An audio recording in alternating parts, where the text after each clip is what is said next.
प्रिय दर्शकों, आप लोगों का हमारे इस चैनल में स्वागत है।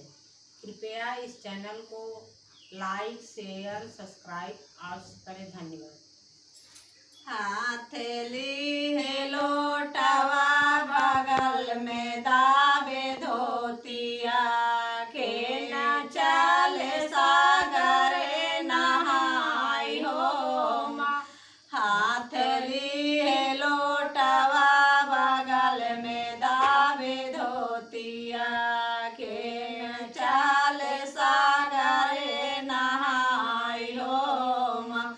आपने मंदिर से पुकार शीतले माइया हम चलब सागरे नहाई हो माँ। सागरे नहाने से पाप काटी जाई है, निर्मल होई है शरीर हो माँ। हथेली है लोटवा बगल में दावे धोतिया